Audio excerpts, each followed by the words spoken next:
पूजा।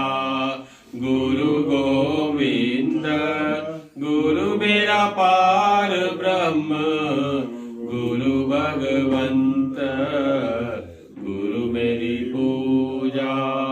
वक्रतुंड महाकाय सूर्यकोटि समप्रभा, निर्विघ्नं कुरु मे देव, सर्वकार्येषु सर्वदा। ओम सद्गुरु प्रसाद। मेरी प्रारब्ध थी तो मेरे सामने ये बात आई। मेरी प्रारब्ध थी तो मेरे सामने ये बात आई। फिर तुम्हारे लिए जिंदगी में कोई कठिनाई नहीं है। जब तुम परमात्मा को अर्पण कर दोगे तो परमात्मा की सभी शक्ति तुम्हारे मन और हृदय में आ जाएगी। जो तुमको कुछ भी इम्पॉसिबल नहीं लगे कि ये बात को मैं कैसे क्रॉस नहीं कर पा रहा हूँ, तुम्हारे में विक्षेप भरा पड़ा है। जो तुमको दूसरे में विक्षेप दिखाई दे रहा है, बोलते हैं इसने मेरे से कितना रूडली बिहेव यानी व्यवहार किया। अगर किसी की हरकत दिखाई देती है तो हमारे अंदर भी इरिटेशन पड़ा है। अपने में अहंकार है तो दूसरे में अहंकार दिखता है। अपने में मोह है तो दूसरे में मोह दिखता है। अपने में द्वैत द्वेष है तो दूसरे में भी दिखाई देता है। जब तुम्हारे अंदर खाली प्यार की भावना होगी तो दूसरों का जो कठोर व्यवहार है वो तुमको दिखाई नहीं देगा, असर नहीं करेगा। निस्वार्थ होना बहुत जरूरी है। निस्वार्थ होना बहुत जरूरी है। निस्वार्थ को एक्सप्लेन बता नहीं सकते हैं, वो समझने वाली बात है। एक पति को एक पत्नी को खुद ही जानना है कि वो अपने बच्चों के लिए, अपनी फैमिली के लिए, अपने पड़ोसी के लिए कितना निस्वार्थ है। एक स्त्री खाना बनाती है, उसको विश्वास है मैं पति के हिसाब का खाना बनाती हूँ, मुझे पसंद है। इसके लिए नहीं पर जो उनको पसंद है वो बनाती हूँ। उसके लिए नुकसानदायक है तो नहीं बनाएंगे। पर अगर हमारे आलस की बात है तो आलस छोड़ के प्यार से बनाना चाहिए। एक स्त्री बोलती थी, मेरा पति बोलता है घर में पर्दे लगाओ, पर्दे लगाओ। वो बोलती थी हाँ लगाऊंगी लगाऊंगी। तो उसका पति अचानक शांत हो गया। तो उसको याद आता था कि मैंने उसकी विश पूरी क्यों नहीं की। समझो, एक को एसी अच्छा लगता है, एक को नहीं लगता है, तो ज्ञानी क्या करेगा? अपने को मारेगा ना। आखिर तो ज्ञानी को ही निस्वार्थ होना पड़ता है। ज्ञानी किसी से बहस नहीं करता है, चुप करके सह जाता है। हर कर्म में अपना सुख नहीं हो तो वो ही जल्दी ब्रह्म को प्राप्त कर सकता है।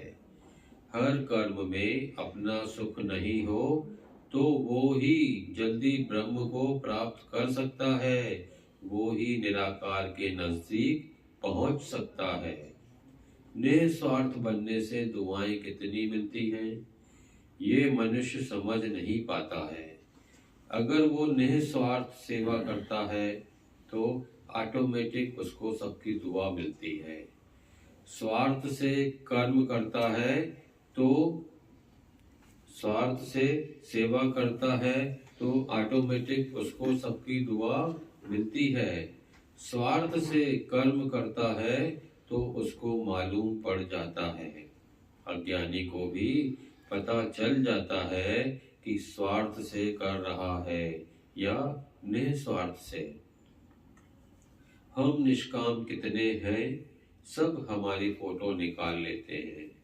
दूसरे को आभास आता है कि ये इंसान धरती है पर इसकी हस्ती नहीं है, ये कुछ देखेगा नहीं, ये कुछ बोलेगा नहीं, निस्वार्थ वाले का कोई शब्द नहीं निकलेगा, उसको अपनी इच्छा ही नहीं होगी तो वो कैसे बोलेगा, और अगर थोड़ा भी स्वार्थ होगा तो बोल देगा कि ऐसे नहीं ऐसे, ऐसे नहीं ऐसे, तुम आए नहीं, तुमने हेल्प नहीं किया, मैं अकेला था, तुमने साथ नहीं दिया।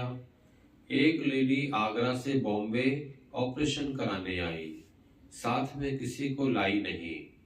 हॉस्पिटल में एक नौकर को बोली, तुम दवा लाओ, मैं 100 रुपए देती हूँ।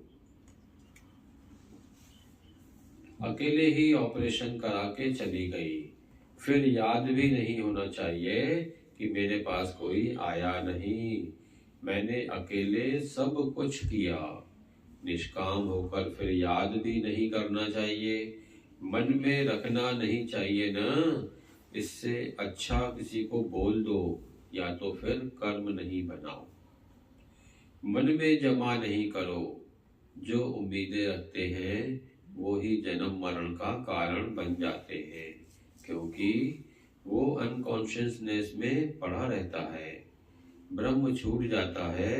इसी को तो गीता बोलती है कि अर्जुन निष्काम होके रहो, करो पर फल की इच्छा नहीं, चाह नहीं। तुमने कर्म किया पर उसके बदले इच्छा नहीं है कि उसके बदले उस इंसान ने क्या किया। मैंने इसके टाइम हॉस्पिटल में इतनी सेवा किया, इसने कुछ नहीं किया, देखने भी नहीं आया। घड़ी घड़ी कोई सामने बैठा रहे, अच्छा थोड़ा लगता है। घड़ी घड़ी कोई सामने बैठा रहे, अच्छा थोड़ी लगता है।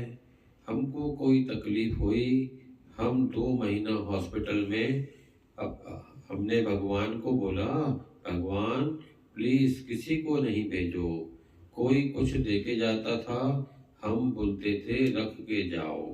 लगता था कोई बात नहीं करे, और इत्तेफाक से हमको एकांत अच्छा लगता था, तो 1000 वाला कमरा हमको फ्री में दे दिया। उनको कोई और पेशेंट नहीं मिला, हमको अकेला ही रखा। मेरी सारी ट्रीटमेंट फ्री में हुई थी, किसी के थ्रू। मुझे जनरल में नहीं रखकर मुझे अकेला कमरा दे दिया फ्री में 1 महीना। निराकार बड़ा है ना। बाजू के बेड पे कोई था नहीं, बात कौन करे। अकेले में बहुत मजा था। 2 महीना हम इतना आनंद में रहे, ऐसे नहीं लगता था कि हम हॉस्पिटल में रहे पड़े हैं। शांति में अपने भगवान से जुड़े रहो, शांति में अपने भगवान से जुड़े रहो। अपने से रहने की आदत बन गई ना, अपने आप में आनंद ढूंढ लिया, वो भी गुरु की कृपा होती है, तभी ऐसे रह सकता है। गुरु की बहुत बड़ी एनर्जी चाहिए, जो इंसान को बाहर मुख होने में मजा नहीं आए, अपने आप में इतना आनंद आवे कि किसी को देखने तक की दिल नहीं होवे। नहीं तो आसान बात नहीं है। 5-6 घंटा साधना करेंगे, उसके बाद जरूर चेंज चाहिए। चेंज की दिल ही नहीं होवे। जीव से ब्रह्म बन रहे हैं, इतनी बड़ी चेंज हो रही है ना। ब्रह्म में हवा खा रहे हैं ना। हरि ओम, हरि ओम।